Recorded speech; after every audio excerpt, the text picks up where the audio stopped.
En el nombre del Padre, y del Hijo, y del Espíritu Santo. Amén. Palabra de vida. ¿Te has puesto a pensar cuántas veces has intentado cambiar algo y como que tienes un bloqueo interior? Bueno, pues, ¿qué te parece si dejamos que el Señor Jesús limpie nuestro corazón? Escuchemos el Evangelio. Del Santo Evangelio según San Lucas, versículo 19, del 45 al 48.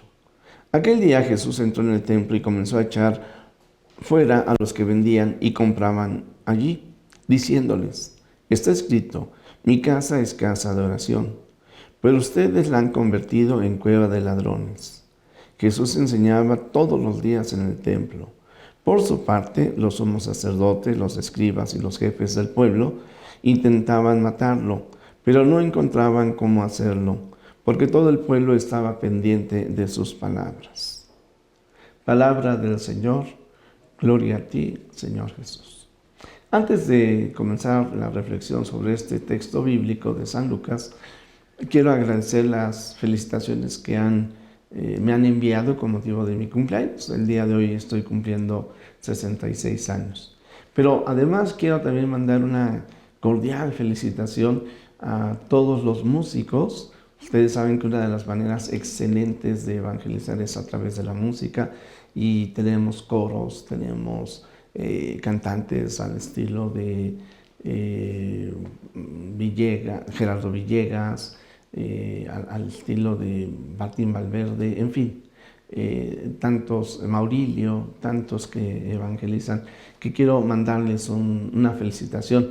Y ciertamente, bueno, a los músicos, ahí tenemos la música ranchera, tantos cantantes. Hoy es día de Santa Cecilia, patrono de los músicos, una cordial felicitación. Y ahora yo quiero remitirme propiamente al texto bíblico. Estamos contemplando al Señor Jesús en Jerusalén y ha entrado ahí en el templo. El templo de Jerusalén es o era el lugar más simbólico para los israelitas.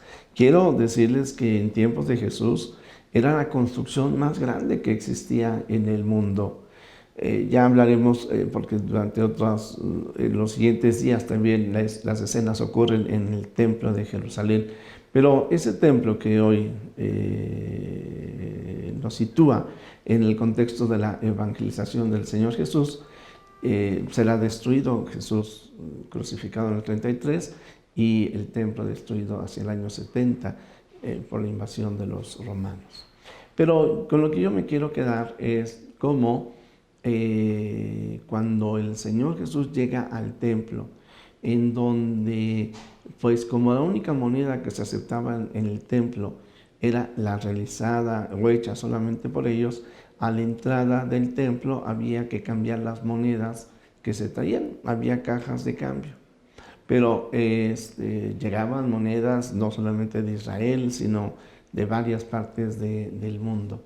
Y en ese contexto, pues, están los cambistas. Pero también al mismo tiempo había que se vendían para las ofrendas en el templo, palomas y algunos otros animales o frutos que se ofrecían. Bueno, pues el Señor Jesús, a que va al templo, va a orar. Y entonces ahí resulta que es mucho el ruido, el escándalo. Parecería que lo más importante no era propiamente el ambiente de la oración, sino era este intercambio de cosas. Señalo que eso estaba a la entrada del templo. ¿Sí? No se invadía la zona sagrada. Pero el Señor Jesús llega y tirará las mesas de los cambistas, soltará a las palomas, a las tórtolas, a los animalitos que ahí tenían. Y lo que me llama la atención es de que respetan su persona. Sí, lo van a criticar, le van a preguntar que por qué lo hace esto. Y me quedo con la dimensión del conocimiento y me quedo con esta analogía, tú y yo somos templo de Dios. Y quizás sin darnos cuenta, también nuestro templo lo hacemos de repente un mercadero o un mercado. A veces por situaciones malas, equivocadas, pero yo quiero quedarme también lo que, en base a la pregunta que yo hacía, aquellas situaciones de odio, de resentimiento, de complejo, que muchas veces nos impiden ser felices.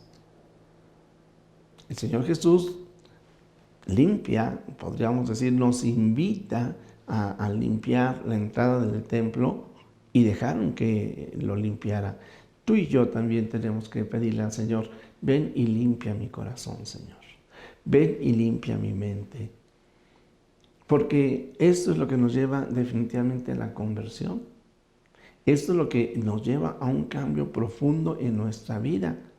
Esto es lo que nos introduce en el camino de la santidad, de la felicidad, de la entrega, de la generosidad, de romper el egoísmo, de superar nuestros miedos. Sí, seguir a Cristo nos ayuda en el camino espiritual, pero la espiritualidad no está alejada de nuestra vida diaria, no está separada de nuestra vida diaria.